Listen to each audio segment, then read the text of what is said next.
पोशाक के महत्व बताते हैं कि पोशाक हमारे लिए अनेक रास्ते खोलती है, पर कभी कभी यही पोशाक हमारे लिए अर्जुन बन जाती है। कैसे, वो इस पाठ में समझेंगे। लेखक अपना एक अनुभव पढ़ समझाते हैं कि जब एक बार वो बाजार में किसी काम से गए थे, तब उन्हें फुटपाथ की किनारे में बुढ़िया खरबूजे बेचती हुई दिखाई दी। खरबूजे बेच रही नहीं वो, पर रो क्यों रही थी? बाद में लोगों से पूछने में पता चला कि उसके पुत्र की मृत्यु हो चुकी है। सिर्फ 2 दिन हुए थे पुत्र की मृत्यु हुए। तब भी वो आ गई बाजार में बेचने। क्यों? उसके घर ही कुछ समस्याएं थी। इसी बात से लोग उसे घृणा से देखते थे कि सूतक लगा है घर में, आ गई बेचने बाजार में।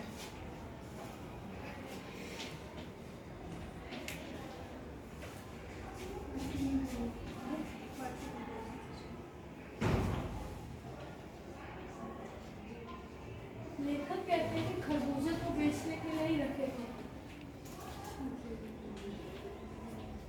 लेखक इसमें बता रहे हैं कि खरबूजे थे वो बेचने के लिए रखे थे, पर कोई खरीद नहीं रहा, क्योंकि जो बूढ़ी औरत उस खरबूजों को बेच रही थी, उसके पोशाक को देखकर कोई खरीद नहीं रहा कि, और उसके घर में सूतक लगा है और उसका पूरा मुंह छुपा रखा है, सिर को अपने पैरों के नीचे झुका रखा है।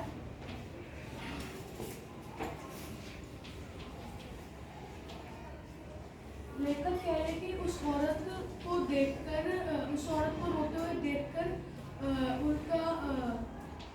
उनके मन में ऐसी बात जागी कि मैं इनसे पूछूं कि ये रो क्यों रही है, इनका क्या दुख है। पर उनकी पोशाक ने उन्हें रोक लिया उनसे दुख पूछने के लिए कि मैं उनसे जाऊँगा तो समाज क्या सोचेगा, उनसे दुख पूछेगा।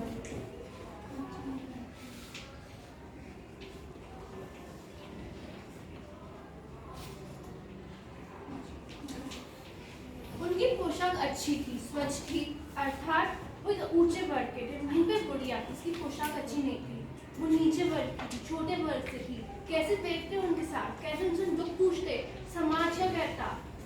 तब उन्होंने उनसे ना पूछ के दुकान वालों से जो बगल में खड़े थे उनसे पूछना उचित समझा कि इसके होने का कारण क्या है। पूछने में पता चला कि उसके पुत्र की मृत्यु हुई। बेचारी दुखी थी, पर लोग उसे घृणा से देख रहे थे। क्यों? बेचने आ गई वापस।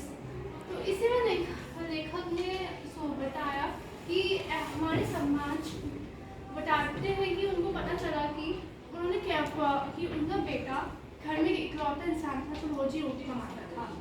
उसे सांप के डसने से वो मर गया कि जब वो खरबूजे छाटने गया था।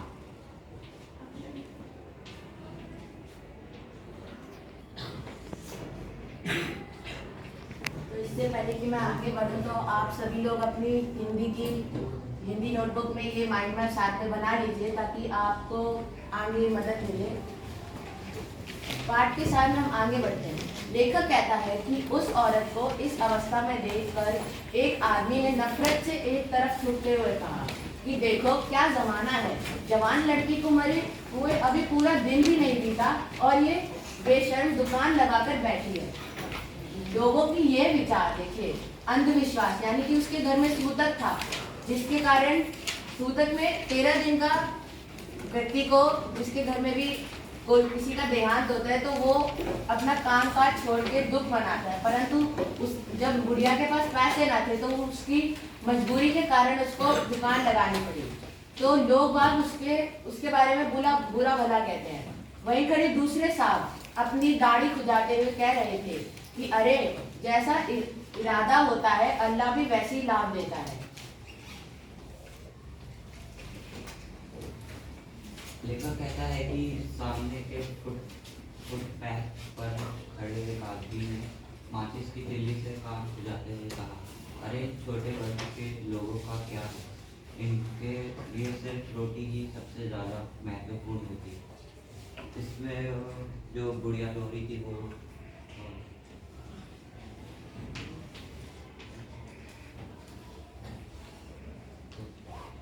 एक आदमी माचिस से काम खुजाते हैं, बताते हैं कि बोलो ठीक ठीक बोल रहे हो, थोड़ी सी कोशिश करो।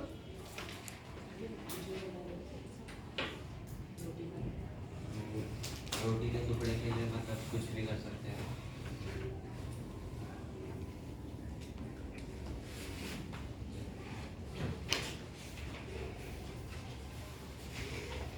तो लेखक यहाँ पे बात होती है कि इनके लिए बेटा बेटी पति पत्नी घर ईमान सब रोटी का एक टुकड़ा है। इन छोटे लोगों के लिए कोई भी रिश्ता रोटी नहीं है। जब लेखक को उस औरत के बारे में जानने की इच्छा हुई तो लेखक ने वहाँ पास पड़ोस की दुकानों से उस औरत के बारे में पूछा और पूछने में पता लगा कि उसका 23 साल का एक जवान लड़का था। यहाँ पे कहा जा रहा है कि इनके लिए बेटा बेटी पति पत्नी धर्म व्यवहार कुछ नहीं है, सब एक रोटी का टुकड़ा है। इनको इन छोटे लोगों के लिए नीची जातियों के लिए कोई रिश्ते धर्म रिवाज कुछ नहीं है, बस रोटी का टुकड़ा है। और जब लेखक ने उस औरत के बारे में जानने की कोशिश की तो आस पड़ोस की दुकानों में गया और वहाँ पे उसने पूछा दुकान वालों से, तो उनसे पूछने के बाद उन्हें यह पता चला कि उस बुढ़िया का एक 23 साल का जवान बेटा था जिसका देहांत हो गया। सुबह सुबह शहर के एक 2.5 बीघा जमीन के उधर गया था खरबूजे तोड़ने, तो वहाँ पे उसको एक सांप ने डस लिया। घर में उस औरत की बहू और पोता पोती है। उस औरत का लड़का शहर के पास 2.5 बीघा जमीन पर सब्जियां उगाने का काम करके परिवार का पालन पोषण करता था। लड़का परसों सुबह अंधेरे में ही बेलों में से पके खरबूजे चुन रहा था। खरबूजे चुनते हुए उसका पैर 2 खेतों की गीली सीमा पर आराम करते हुए एक सांप पर उड़ गया। यहाँ पे लेखक बता रहे हैं कि बुढ़िया के बेटे की मृत्यु कैसे हुई। जैसे कि हम आपको पहले बता चुके हैं कि जब जो बुढ़िया का बेटा था वो जब अपनी 2.5 बीघा जमीन पर सब्जियां उगा रहा था और जब वो चुने हुए खरबूजों को वहां से तोड़कर बेचने के लिए बाजार में लाने के लिए गया था और वहां पे वो अपने खेत में आराम करने लेटा, तभी उसका पांव गीली सीमा पर पड़ता है जिसके कारण सांप के ऊपर पड़ता है, जिसके कारण सांप ने उसको डस लिया। सांप ने लड़के को डस लिया। लेखक कहता है कि जब उस औरत के लड़के को सांप ने डसा तो उस लड़के की यह बुढ़िया माँ पागलों की तरह भागकर झाड़ फूक करने वाले को बुला लाई। झाड़ना फूकना हुआ, नागदेव की पूजा हुई, पर कोई सार ना हुआ। इससे आप देख सकते हैं कि समाज में कितना अंधविश्वास है कि बुढ़िया ने डॉक्टर को ना बुलाने की जगह एक झाड़ फूक करने वाले ओझो को बुलाया। लेखक कहता है कि पूजा के लिए दान दक्षिणा तो चाहिए ही होती है। उस औरत के घर पे जो कुछ आटा और अनाज था वो उसने दान दक्षिणा में दे दी, पर भगवान ने जो एक बार चुपड़ा तो फिर न बोला। लेखक कहता है कि जितना आदमी नंगा भी रह सकता है, परंतु हृदय को नंगा कैसे विदा किया जा सकता है। उसके लिए तो बजाज की दुकान से नया कपड़ा लाना भी होगा, चाहे उसके लिए उस लड़के की माँ के हाथों के जेवर ही क्यों न बिक।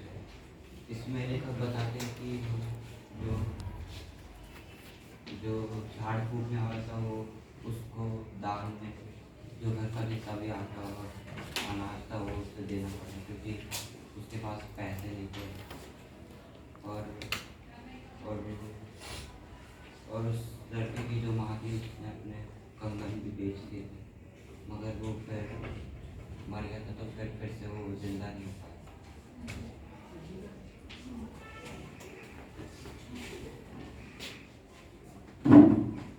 देखिए पता आपने कि भगवान तो चला गया परंतु परलोक जाने के साथ घर का सारा धन लेके चला गया। घर में कुछ भी नहीं था खाने के लिए, बच्चे भूख से बेलक रहते हैं। पत्नी बीमार हो गई थी। ऐसे बुढ़िया क्या करती, शोक मनाती है ना, घर को पालती। उसने शोक मनाने की जगह अपना घर पालना उचित समझा। वहाँ पे वो बच्चा अपनी स्थिति, अपने दुख को छोड़ के एक हरमुझे वेश्नी बाजार में उठ गया है। क्योंकि समाज तो, लेकिन हमारा समाज तो जानती है अपनी प्रथाओं से वो हट के चलता ही नहीं है। सूतक इसकी माने से मानेगा ही नहीं। वो मानता है कि अगर इंसान अपनी प्रथाओं से हट के चलेगा तो वो अपनी रीति अपने समाज में कलंकित है।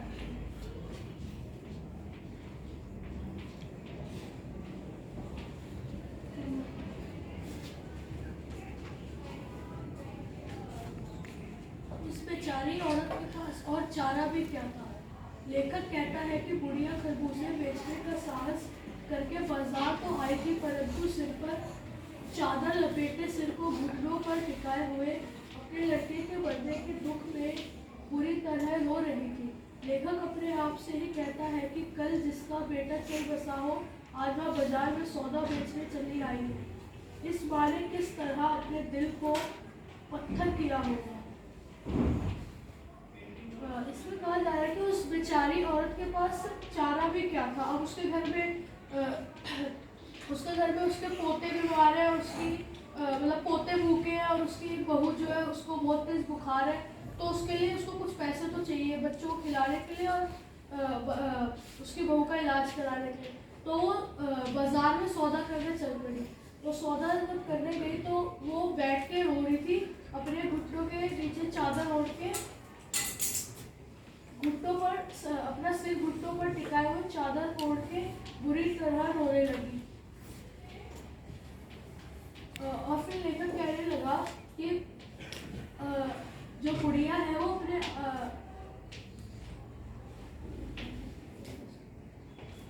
फिर वहाँ के लोग कहने लगे कि जिसका बेटा कल ही चल बसा है वो आज फिर बाजार में सौदा बेचने चली आई। इस बारे किस तरह अपने दिल को पत्थर किया होगा।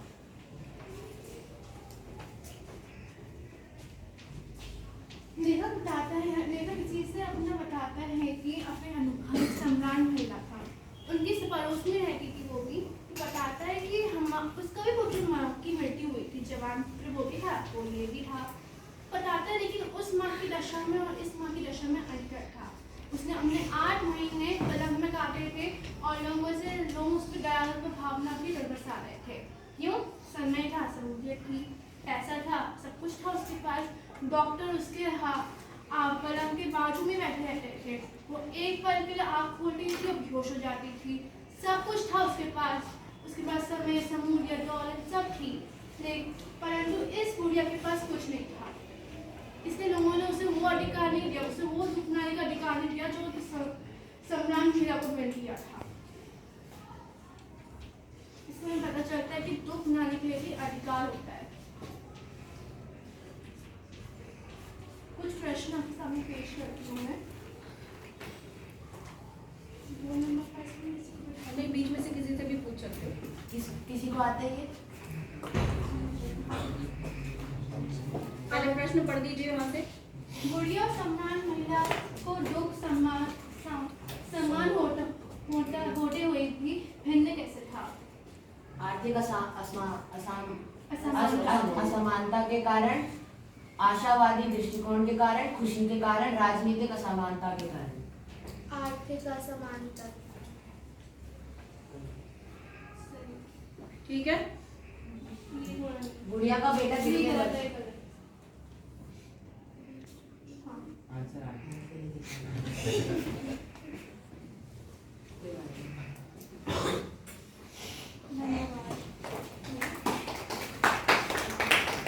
इससे पहले जो